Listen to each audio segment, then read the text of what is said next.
Hello everyone, welcome to Sunflower Bezzie. I'm Earrie, and today I'm going to be talking about things that I learned during 2020.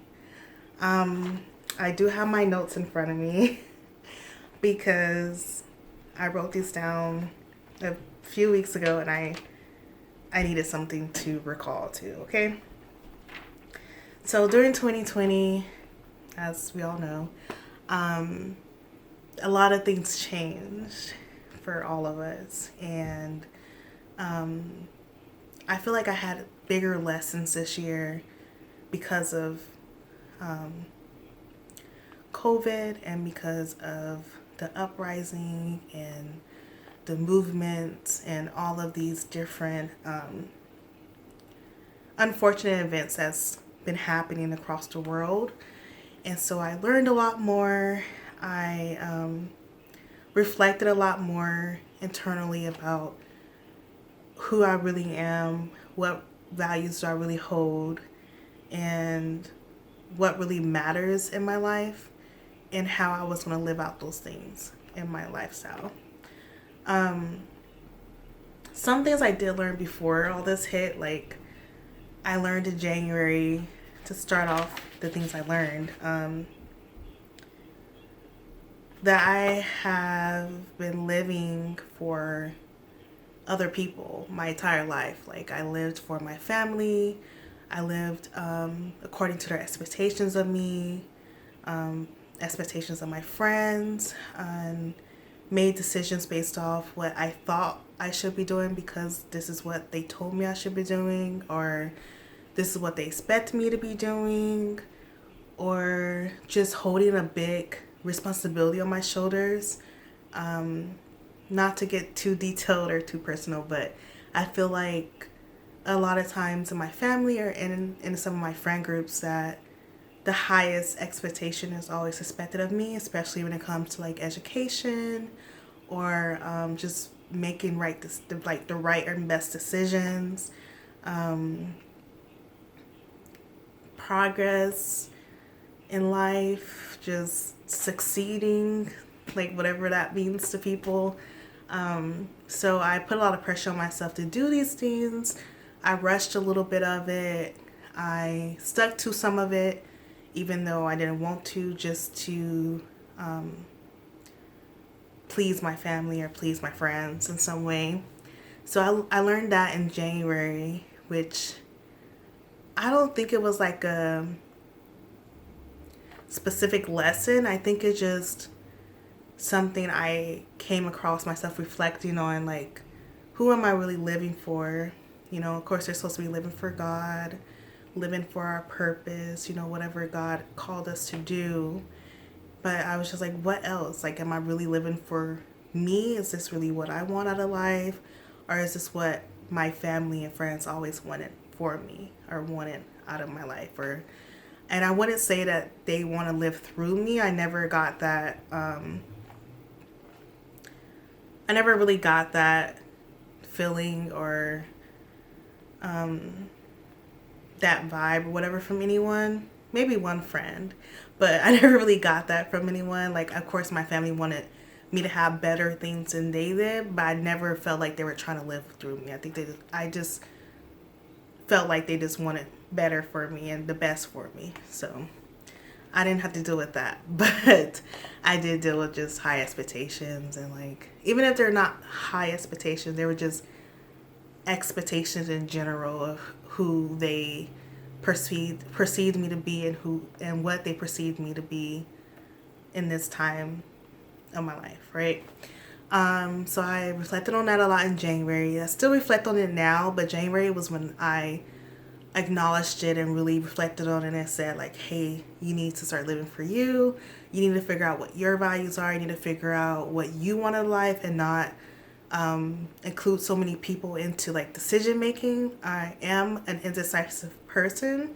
I think it has a lot to do with like my self-esteem, insecurities, and like just fear of like making a big mistake. And I think that fear and anxiety was built from the expectations that has been put on me from family and friends. So it was something I had to like break down within me to be like, okay, you're allowed to make mistakes, whether they're big or small. And I've made mistakes before, and I don't know why I feel like I had to uphold this, like, never make a mistake child or friend or whatever. But I made mistakes before, and my family and friends has always accepted me and always loved me and encouraged me and supported me through those downfalls. So I'm just like, if you live for yourself and you make a mistake, they're pretty much going to do the same thing in that situation or circumstance. Like, they're going to support you, they're going to love you, they're going to encourage you and get you through another you know, loss or L. We took L, right? So that was something I had to sit with for a while. I've been trying to do that more. I've been trying to make more decisions on my own and really doing it for myself and not really thinking about what others think about my decision. I do have some significant others in my life. For those of you who don't know in communications, especially family communications, a significant other is more than just like your romantic partner. A significant other is someone who you value their opinion a lot. So for some people, it may be their parents, and maybe their best friend. It may possibly also be their romantic partner. But I do have certain significant others in my life that I still value their opinion. And I know that they have like their best, they want the best for me and have like the best intentions for me. So although I still value their opinions, I value mine and God's opinions most. And that's something I had to like rearrange and like place in stone and like work off that the entire year. And then in February, let me see, I learned I had weak faith. And what I mean by that is like, it's not that I had weak faith in God. Like, my faith in God continues to grow, thankfully. And I have no doubt that He's going to carry me and support me and keep me throughout whatever circumstance I'm facing. But I had weak faith in myself. I doubted myself a lot. I had weak faith in my relationships. I wasn't as loyal or as positive, I guess you can say, in not a lot of my relationships, but some of my close relationships. And so that's something I've been continually working with God since February, to just really be faithful to Him, but also to those closest to me, those I love, those who are my support system, things like that. It's something I still struggle with, and I still like have fallen short of doing, but I still work on it. And that's the most important thing to me, is that I continue to work on it. No matter what happens, I just continue to keep going and just to strive to do better. Let's see, what else did I learn this year? Those were the specific months before, COVID like really hit us strong and we went into quarantine and stuff like that. So patience with God's timing, I learned that. So throughout previous years, it was a lot to just talk it, but this year I like really walked into my patience with God and His timing. And this has allowed me to be also patient with myself and just wait on God before moving and before making decisions and all that great stuff. This is the first time I actually can recall not just saying that, but doing it. So that's something I learned to do this year. I learned that discipline is a choice, and to make up your mind and to be disciplined is also a way to practice self-love. And I learned that discipline is the highest form of self-love you can have for yourself. Since I've been an adult, so years now, I always had the goal of being a disciplined person. And I've gone through these seasons of having disciplined routines and like achieving goals and doing all these things, but like I never stuck to it. And so discipline has always been like my lifetime goal of doing. But this year I really recognized it as like a way of loving myself. And so this year, combining that with patience, I really learned how to be more disciplined with not only being patient with myself, but being graceful towards myself, extending grace towards myself, and also realizing that if I love myself and I want to love myself, I'm going to be disciplined in the areas that, well, in all areas of life, but like, especially in those areas where I really need a lot of work in. Another thing I learned in 2020 is that I can only control myself and my own actions. This is a big one because in my family and in my friend group, I'm always the one, well, I'm typically the one people come to for like advice, and I give that advice, no one listens. They'll say, oh, that sounds great, but then like they don't apply it. So I'm like, man, like I can't, so I learned this year, like I can't control them. One, I don't control myself. Secondly, there's things people do, like hurtful things, and I recognize that I can't stress myself out trying to prevent them from hurting me, or once they do hurt me, like it's my fault and I could have prevented it. I've I have accepted that I can't control their actions. If they're going to hurt me, they're going to hurt me, but that's between them and God, and I need to just be accountable for myself and my own actions and the things that I can control.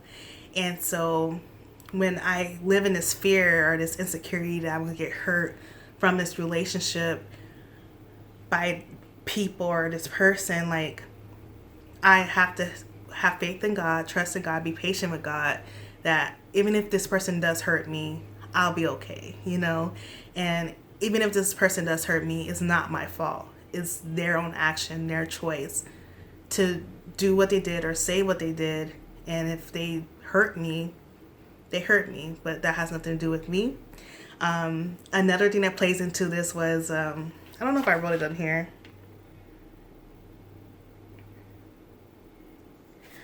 I didn't write it in here, but there was this thing Tabitha Brown said like months ago. I heard it for the first time, and she was just like, what others think about you is their business. I don't need to know what others think about me. I need to just focus on what God thinks about me, what I think about myself, things like that. So I feel like that all ties in with each other. Another thing I worked into this list was I allowed fear to control me in a lot of ways. I feel like I kind of talked about that throughout this list a little bit already, but fear really drove my decisions. And as a Christian, having faith in Christ, that shouldn't be a struggle. But I know we're still human, we're not perfect, and we're all going to have our downfalls. But this is something I want to fix and change. And of course, I only could do that with God's help. But I really allowed fear to drive me my entire life, anxiety, fear of failing, things like that. So this year I learned not to live in fear more. Like I went after things that I thought, okay, this isn't going to work, or this isn't the right time. That ties back into God's timing. Like it was just all little, like, what they call the circle, whatever, I don't know. But yeah, so I started a business this year. I started a journey with myself this year involving all of these things that I learned. I went after jobs and networking that I thought I would be afraid to do. Well, I was afraid to do it for a long time, but I did it. So living in fear is something that I still battle with, of course, but I feel like I've conquered a lot of it so far, and it was due to things that happened this year, so I'm pretty grateful for that.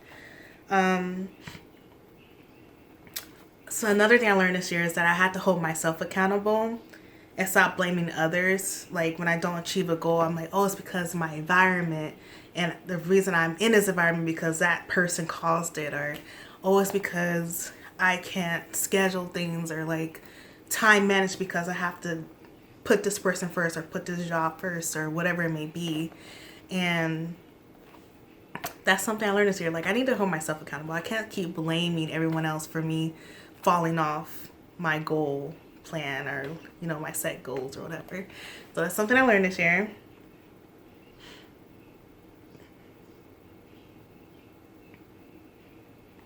Another thing is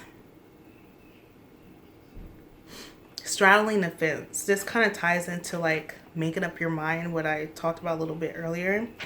Like, I straddle the fence a lot for a lot of things in my life, just to be a mutual person, not to ruffle people's feathers, you know, try to be not necessarily a people pleaser, but let's try to be cordial with everybody. And that's something this year I'm just like, no, I need to learn and educate myself. And if I find myself strongly opinionated or strongly willed towards something, and I hold that as a value to me now, I'm going to stand in it. That's my truth, and that's what I'm going to stick with.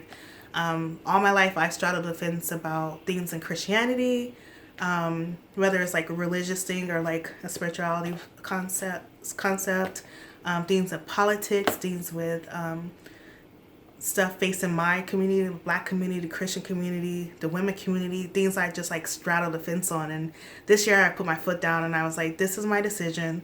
This is what I believe in, and this is what I'm standing on.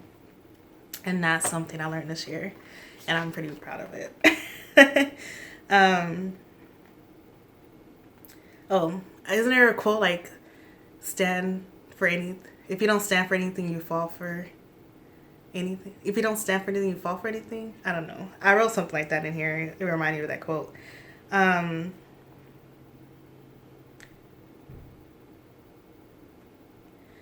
Another thing I learned is that I may not be ready for children. And I think this was like one of the hardest things to realize, because it ties back to earlier in this video where my family expects me to have kids. I'm married, and they're just like, okay, when is the kid coming? And then my friends are like excited and wants me to have kids so they can have like little niece or little nephew, you know.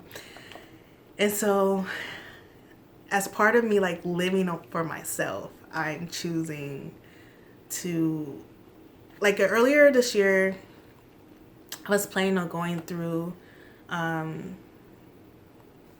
this whole process of trying to have a kid. And then as quarantine happened, I was just like, maybe I don't want a kid. Like, I seen what like parents was going through, like the virtual learning. I seen what people are going through financially. They couldn't feed their kids. I already had too much stress on my body to even try to produce a kid at the time. So I was like, maybe I'm not ready for kids. And so right now, I don't feel like I'm ready for kids. That's where I stand right now in December 2020. Another thing I learned before this video wraps up is that I need to be a light to the world. And this is not something new that I learned. It's just something new that I want to practice. And it's kind of like what I said earlier, like preaching is doesn't do anything unless you actually walk the walk that you talk. So that's something that going into 2021, I've done a lot this year that I feel like has brought peace and encouragement. You know, that's all the things I love to do, is just enlighten people about ways to embrace themselves, embrace their intellect, and really empower themselves. So through my business, I feel like I'm doing this, and hopefully in my personal life, I'm continuing to do this as well. But I just want to bring a light to this world. And so going into 2021, I'm not going to live in fear. I'm going to live for myself. I'm going to allow God to use me, and I want to bring more light into this gloomy world that we're experiencing right now. Those are pretty much all the things I learned in 2020 that stood out to me, and I want to share that with you guys. Maybe you guys can relate to this. Maybe you guys learned a few things that I've learned that are similar. If you learned anything that was not mentioned in this video, just comment down below what you learned, how that affected you emotionally, maybe spiritually, maybe in your relationships. I I know this year has been hard for all of us, so I hope that you guys are staying enlightened, empowered, and embraced by your truth, by your faith, by your support system, and just by your purpose and your self-love. And I hope you enjoyed this video. I know it was kind of long, but I just wanted to elaborate on my list of things I learned this year. So I hope you guys stay tuned for our next video. Make sure you interact with these videos. I really appreciate all the support. Like it, share it, comment, copy link. All those things matter for the channel. I hope you guys enjoy your holiday season and take care.